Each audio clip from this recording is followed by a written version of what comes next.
வணக்கம். இது மதிய நேர பிரதான செய்திகள். முதலில் தலைப்புச் செய்திகள்.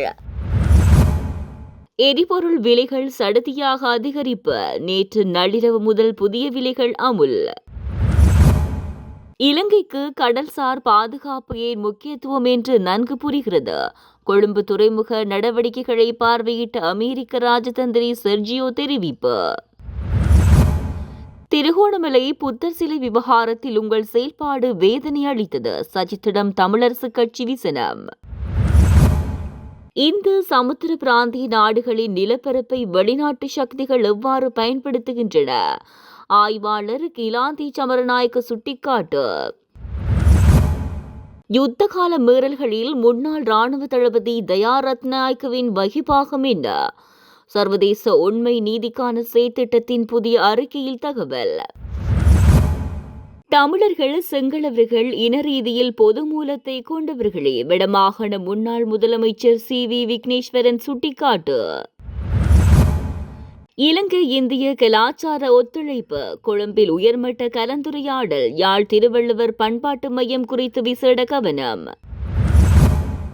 வலிந்து காணாமலாக்கப்பட்டோரின் எண்ணிக்கை குறித்து நீதியமைச்சரின் அறிவிப்பின் அடிப்படை என்ன? சட்டத்தரணி ஐங்கரன் குகதாசன் கேள்வி. இலங்கை நிதானம் சமநிலை தெளிவுடன் செயற்பட்டிருக்கிறது. முன்னாள் வெளிவிவகார அமைச்சர் அலி சப்ரி புகழாரம். எரிபொருள் நெருக்கடி. சுகாதார கட்டமைப்பு முடங்கும் அபாய சூழல். தொடர்வது விரிவான செய்திகள். மத்திய கிழக்கு நிலவும் போர்ச்சூழல் காரணமாக உலக சந்தையில் ஏற்பட்டுள்ள எரிசக்தி நெருக்கடியை தொடர்ந்து இலங்கையிலும் எரிபொருள் விலைகள் நேற்று நள்ளிரவு முதல் அமலுக்கு வரும் வகையில் பெருமளவில் அதிகரிக்கப்பட்டுள்ளன. இலங்கை பெட்ரோலிய கூட்டுத்தாபனம் இந்த தகவலை அளித்துள்ளது. உலகளாவிய ரீதியில் எரிபொருள் விநியோகம் பாதிக்கப்பட்டு விலைகள் அதிகரிக்கப்பட்டுள்ள நிலையிலே உள்நாட்டிலும் இந்த விலையேற்றம் சடுதியாக மேற்கொள்ளப்பட்டுள்ளது. இதற்கமைய ஆக்டேன் 92 ரக பெட்ரோல் ஒரு லிட்டர் 81 ரூபாவால் அதிகரிக்கப்பட்டு அதன் புதிய விலை 398 ரூபாவாக நிர்ணயிக்கப்பட்டுள்ளது. ஆக்டேன் 95 ரக பெட்ரோல் ஒரு லிட்டர் 90 ரூபாவால் அதிகரிக்கப்பட்டு அதன் புதிய விலை 455 ரூபாவாக உயர்ந்துள்ளது. ஆட்டோ டீசல் ஒரு லிட்டர் 79 ரூபாவால் அதிகரிக்கப்பட்டு புதிய விலையாக 382 ரூபாய் அறிவிக்கப்பட்டுள்ளது. லங்கா சூப்பர் டீசல் ஒரு லிட்டர் 90 ரூபாய் அதிகரிக்கப்பட்டு புதிய விலை 443 ரூபாவாக நிர்ணயிக்கப்பட்டுள்ளது. மத்திய கிழக்கு போர்ச்சூழலால் பல நாடுகளில் எரிபொருள் மற்றும் எரிவாயு விலைகள் ஏற்கனவே அதிகரிக்கப்பட்டுள்ள நிலையில் இலங்கையிலும் இந்த தீர்மானம் எடுக்கப்பட்டுள்ளமை குறிப்பிடத்தக்கது. எரிபொருள் மற்றும் போக்குவரத்து பிரச்சினைகளுக்கு அரசாங்கம் உடனடியாக தீர்வுகளை வழங்காவிட்டால் நாட்டின் மருத்துவமனை கட்டமைப்பு அடுத்த ஒரு வாரத்துக்குள் முடங்கும் அல்லது பாரிய வீழ்ச்சியை சந்திக்கும் என வைத்தியர்கள் உள்ளிட்ட சுகாதார பணியாளர்கள் எச்சரித்துள்ளனர். சுகாதார சேவையை பராமரிக்க ஊழியர்கள் எவ்வித தடையுமின்றி கடமைக்கு சமூகம் அளிப்பது அவசியமாகும். இருப்பினும் தற்போது நிலவும் எரிபொருள் நெருக்கடி காரணமாக பணியாளர்கள் கடமைக்கு திரும்புவதில் பாரிய சவால்களை எதிர்கொண்டுள்ளனர் என மருத்துவ நிபுணர் சுட்டிக்காட்டியுள்ளார். தற்போது நடைமுறையில் உள்ள QR குறியீடு அடிப்படையிலான எரிபொருள் பங்கீடு கடமைக்கு செல்வதற்கு போதுமானதாக இல்லை எனவும் எரிபொருள் வரிசைகளில் காத்திருப்பதால் நோயாளர் பராமரிப்புக்கான பெறுமதியான நேரம் வீணடிக்கப்படுவதாகவும் அவர்கள் கவலை வெளியிட்டுள்ளனர். ஒரு வாரத்திற்கு முன்னரே இந்த பிரச்சினைகள் குறித்து அதிகாரிகளுக்கு அறிவிக்கப்பட்டும் அத்தியாவசிய சேவையாக கருதப்படும் சுகாதாரத்துறைக்கு இதுவரை முறையான தீர்வுகள் வழங்கப்படவில்லை என சுகாதார பணியாளர்கள் விமர்சித்துள்ளனர். தற்போதுள்ள நிலைமையை உன்னிப்பாக கவனித்து வருவதாகவும் சுகாதார சேவைகளின் தொடர்ச்சி குறித்த மேலதிக முடிவுகள் விரைவில் அறிவிக்கப்படும் என்றும் அரசு மருத்துவ அதிகாரிகள் சங்கம் தெரிவித்துள்ளது. ஏற்கனவே சில மருத்துவமனைகளில் விசேட வைத்தியர்கள் மற்றும் பணியாளர்கள் கடமைக்கு சமூகம் அளிக்க முடியாமையினால் சேவைகள் பாதிக்கப்பட தொடங்கியுள்ளமை குறிப்பிடத்தக்கது. இலங்கையில் யுத்தம் இடம்பெற்ற காலப்பகுதியிலும் அதன் பின்வரும் நிகழ்த்தப்பட்டுள்ள யுத்த மீறல் குற்றங்களில் முன்னாள் ராணுவ தளபதி தயா ரத்நாயக்கவின் வகிபாகம் தொடர்பான விரிவான அறிக்கை ஒன்றை சர்வதேச உண்மை மற்றும் நீதிக்கான செயற்திட்டம் வெளியிட்டுள்ளது. இவ்வறிக்கையில் கிழக்கு மாகாணத்தில் ராணுவ நடவடிக்கைகளின் போது பொதுமக்கள் சட்டவிரோதமாக கொல்லப்பட்டமை மற்றும் யுத்தத்தின் பின்னர் ஆயிரக்கணக்கான தமிழர்கள் தடுத்து வைக்கப்பட்டிருந்த புனர்வாழ்வு நிலையங்களுக்குள் பரவலாக நிகழ்ந்த மீறல்கள் என்பன பற்றிய விவரங்கள் உள்ளடக்கப்பட்டுள்ளன. குறிப்பிடப்பட்டுள்ளன. அவ்வறிக்கையில் தயாரத்நாயக்க இராணுவத்தில் பணியாற்றிய காலப்பகுதியில் பொதுமக்கள் மீதான சட்டவிரோத படுகொலையில் வலுக்கட்டாயமாக தடுப்பு காவலில் வைத்தல், சித்திரவதைகளுக்கு உட்படுத்துதல், வலிந்து காணாமலாக்குதல் என்பன உள்ளிட்ட மிக மோசமான மனித உரிமை மீறல்கள் மற்றும் போர்க்குற்றங்களில் ஈடுபட்டதாக குற்றம் சாட்டப்பட்டுள்ளது.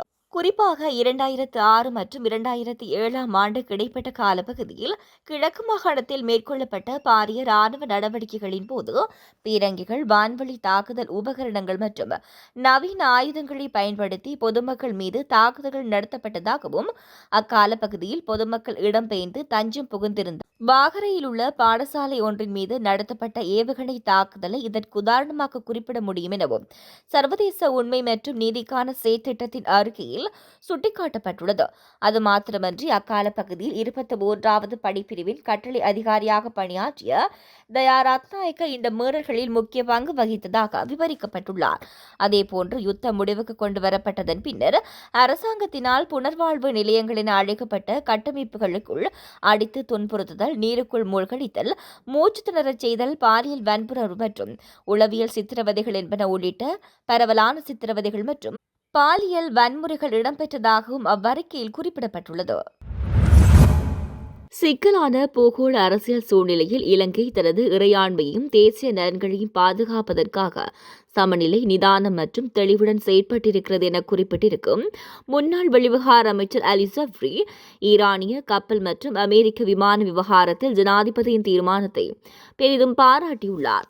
மத்திய கிழக்கு பிராந்தியத்தில் மோதல்கள் தீவிரமடைந்திருக்கும் பின்னணியில் நேற்று முன்தினம் வெள்ளிக்கிழமை பாராளுமன்றத்தில் விசேட உரையாற்றிய ஜனாதிபதி அனுர்குமார் திசாநாயக்க ஈரான் கப்பல் விவகாரத்தில் 3 கப்பல்கள் நாட்டுக்கு நல்லெண்ண விஜயத்தை மேற்கொள்வதற்கு கடந்த February 26 கோரிக்கை விடுக்கப்பட்டது.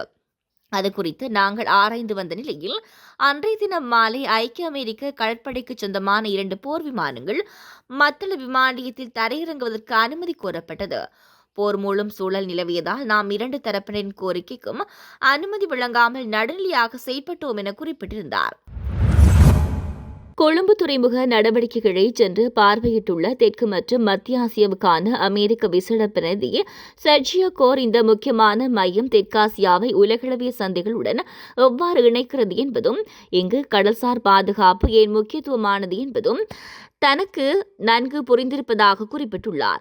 அதனைத் தொடர்ந்து இலங்கை துறைமுக அதிகார சபை தலைவருடன் இணைந்து கொழும்பு துறைமுக நடவடிக்கைகளை பார்வையிட்ட அமெரிக்க ராஜதந்திரி இந்த முக்கியமான மையம் தெற்காசியாவை உலகளாவிய சந்தைகளுடன் எவ்வாறு இணைக்கிறது என்பதும், இங்கு கடல்சார் பாதுகாப்பு ஏன் முக்கியமானது என்பதும் தெளிவாகியது என குறிப்பிட்டுள்ளார்.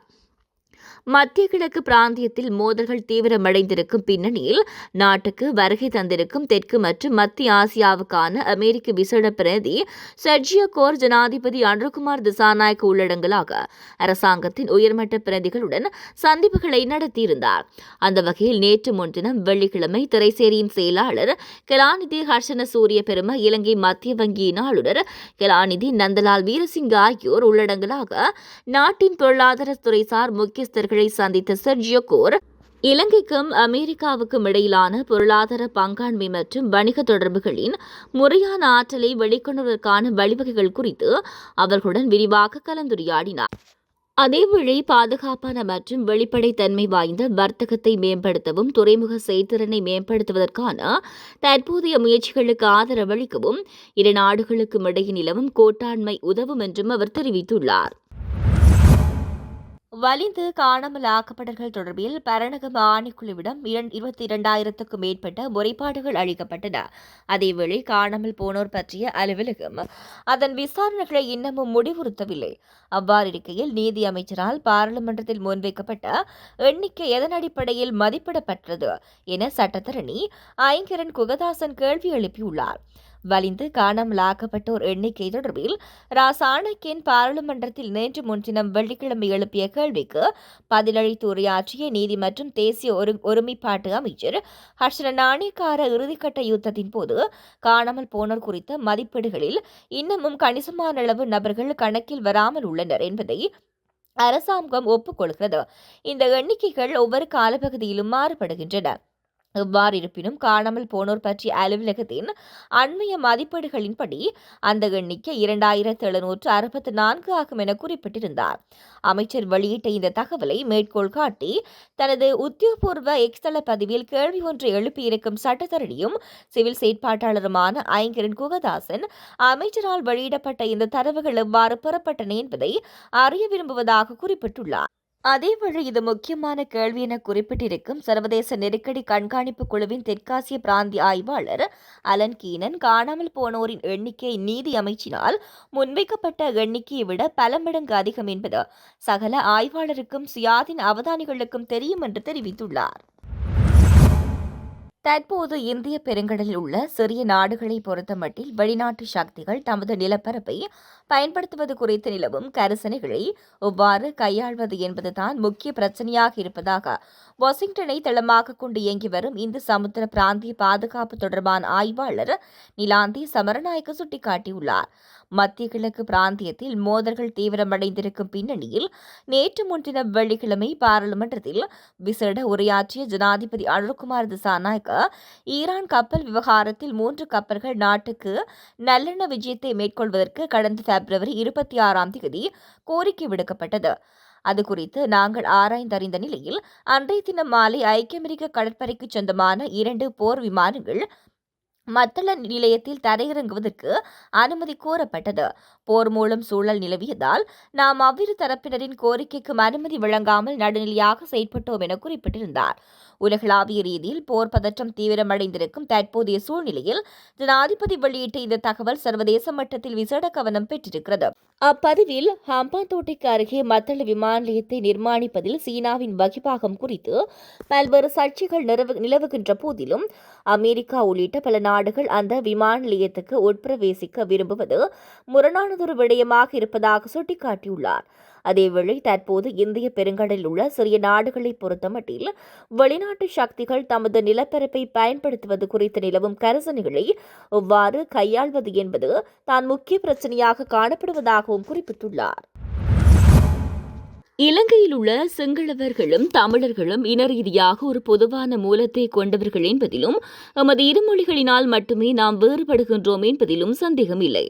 இளைஞர்களாகிய நாம் இன ரீதியில் எமது பொதுவான தன்மையை உணர்ந்து ஒற்றையாட்சி அரசியலமைப்புக்கு பதிலாக ஒருமித்த அரசியலமைப்பை நோக்கி பயணிக்க வேண்டிய தருணம் இதுவாகும்.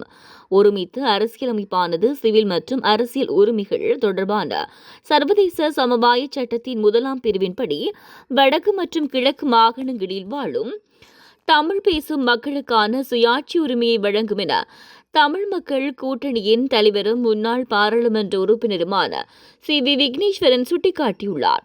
சமீபத்திய மரபணு ஆய்வுகள், குறிப்பாக கடந்த ஆண்டு கரண்ட் பயாலஜி எனும் இதழில் வெளியான மரபணு வரிசை முறை ஆய்வானது இலங்கையில் உள்ள சிங்கள மக்கள் தென்னிந்திய மக்களுடன் வலுவான மரபணு தொடர்புகளை கொண்டிருப்பதை காண்பிக்கின்றனவா? அவ்வாறெனில் இன ரீதியான சிங்களவர்களும் தமிழர்களும் ஒரே மரபணு தொடர்பை கொண்டவர்கள் என்பதும் அவர்கள் மொழியால் மட்டுமே வேறுபடுகின்றார்கள் என்பதும் உண்மையாயின. எழுப்பப்பட்ட கேள்விக்கு அளித்திருக்கும் பதிலிலே விக்னேஸ்வரன் மேற்கண்டவாறு குறிப்பிட்டுள்ளார். இது பற்றி அவர் மேலும் கூறியிருப்பது, நிச்சயமாக மரபணு தொடர்பு இருக்கிறது. சிங்கள வரலாற்று ஆசிரியர்கள் இலங்கையில் உள்ள தமிழர்களிடமிருந்து தம்மை வேறுபடுத்தி காட்டுவதற்காக மகாவம்சம் மற்றும் ஏனைய ஆதாரங்களின் அடிப்படையில் சிங்களவர்களுக்கு பிரத்யேகமான வட இந்திய ஆரிய மூலம் இருப்பதாக கூறி வந்தனர். ஆனால் நவீன மரபணு சான்றுகள் இதுவரை அவர்களால் முன்வைக்கப்பட்ட தவறான கண்டுபிடிப்புகளை ஆதரிக்கவில்லை. உண்மையில் விஜயனும் அவனது 700 தோழர்களும் அவருடைய தந்தையால் நாட்டை விட்டு துரத்தப்பட்டதாக கூறப்படும் கதைக்கு இணையான குறிப்புகள் எவையும் வட இந்திய வரலாற்று நூல்களில் இல்லை. எனவே இந்த கதை மத நோக்கத்தின் அடிப்படையில் உருவாக்கப்பட்ட ஒரு புனிவாகும். மகாவம்சம் என்பது ஒரு வரலாற்று ஆவணமல்ல, மாறாக அது பௌத்த மதத்தை மேன்மைப்படுத்துவதற்காக எழுதப்பட்ட ஒரு புனிவு என்று நாம் நீண்ட காலமாக கூறி வருகிறோம். மகாவம்சத்தின் ஒவ்வொரு அத்தியாயமும் முழு வரலாற்று விவரிப்பையும் பௌத்த வழிபாட்டின் பின்னணியில் சித்தரிக்கும் வகையில் முடிவடைகிறது. இலங்கையில் பௌத்த மதத்தை நிறுவுவதற்காகவும் அதன் வளர்ச்சியை ஊக்குவிப்பதற்காகவுமே மகாநாம தேரரினால் மகாவம்சம் இயற்றப்பட்டிருக்கிறது. எனவே அதில் கூறப்பட்டுள்ள விடயங்களை வேத வாக்காக எடுத்துக் கொள்ளாமல் அரசர்களின் வரலாறு உள்ளிட்ட புறம்பான சான்றுகள் மூலம் உறுதிப்படுத்தப்பட வேண்டும். இலங்கையில் உள்ள சிங்களவர்களும் தமிழர்களும் இனரீதியாக பொதுவான மூலத்தை கொண்டவர்கள் என்பதிலும் என இரு மொழிகளினால் மட்டுமே நாம் வேறுபடுகின்றோம் என்பதிலும் சந்தேகமில்லை.